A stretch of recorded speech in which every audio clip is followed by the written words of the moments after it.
So yun, good morning mga paps, mga padyak. Meron na naman tayong isang ibabike check. Ito yung Mountain Peak Everest Pro. Makikita nyo hindi pa putol yung steer tube ng fork natin. Kasi punta dito si sir, nag-canvas, pinili niya lahat ng mga parts, nag-down payment, tas binalikan kinabukasan. Ayan, ito yung Mountain Peak Everest Pro. Ayan, isa sa pinakamagaan na alloy hardtail na frame. Ayan, malalaman nyo na Mountain Peak Everest Pro pag meron tong mount para sa FD. Ayan. Isa-isayin natin yung mga parts na nakakabit dito sa bike ni sir. Ginamitan natin ng Submit sealed bearing, coil short stem. Dito naman sa handlebar niya, ginamitan natin ng Mountain Peak low rise. Ayan. Ang purpose nito, relax position. Yayamanin si sir, ginamitan natin ng handle grip na sear. Ayan. Jore brake set. Ayan. Malaki-laki yung budget ni sir. Jore M6100 na shifter. Dito nyo makikita na fully upgraded tong bike ni sir. Sa port niya, Rydon. Ayan. Ito yung mga limited edition ng mga Santur.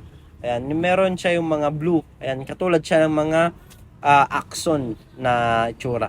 Siyempre, ginamitan din natin ng Pops Pro 1. Itong fork boost to, kaya ginamitan natin ng boost adapter, yung Pops Pro 1 para sumalpak sa boost type na fork. Ayan. Ginamitan din natin ng floating rotor. Ayan. Napakaganda na ito. Ayan. Dito sa rimset niya, Pops Pro 1 naka Continental Race King. Ayan. Ditong setup na to naka tubeless na rin. Dito naman sa upuan niya, ayun oh, yayamanin, naka fabric. Itong fabric na to, mabibili nyo yan sa iba, 2.5, sa amin 1.5 lang. Sa cold seat post, itong cold seat post na to super light, parang kasinggan ng carbon. Mountain Peak sealed bearing pedal. Ito yung kagandahan sa Mountain Peak pedal na yan. Tatlo yung bearing niya. Ginamitan din natin ng weapon crankset na 34 teeth. Pag ginamitan natin ng 36 teeth, halos kahibla na lang ng buhok. Ayan. Shimano chain, original yan syempre. Sa sprocket naman natin, Submit. Ayan. Napakaganda nito. Ito yung latest nila Submit na sprocket. 1151. Ito yung may red spider sa likod. Ang RD naman nito, Jore M6100. Siyempre may clutch yan. Ayan.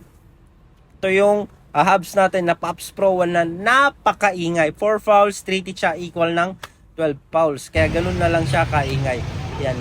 Sa sound check natin habang ginagamit. Ayan. Ito yung pinagmamalaki namin kahit nakakabit na sa bike, nakalagay na ng mga gulong, is maingay pa rin yung hubs natin. Kaya ito yung pinagmamalaki namin na latest innovation ng Pops Pro 1 version 5 na yan ha. Diyan makikita na ang dami namin version na nagawa. Yan, dito tayo ngayon sa open area para i-sound check itong bike na pinabuild ni sir. Yan. Sa amin lang yung hubs na yan, wala yang sa iba. Pero may mga wholesaler tayo at reseller na nagbibenta rin sa online. Yan. Kung gusto nyong makasigurado at iwas scam, syempre pwede rin kayong direct at mag-order dito sa Pops Bike Shop. Ayan. So pakinggan nyo na lang kung gaano ka ganda ang ng tunog ng Pops Pro 1 at kung gaano siya kaingay. Ayan. Kung gusto nyo mag-order, mga nasa Yellow Basket, meron din sa mga online shop natin. So thank you mga Pops, mga padyak sa patuloy na pagsuporta.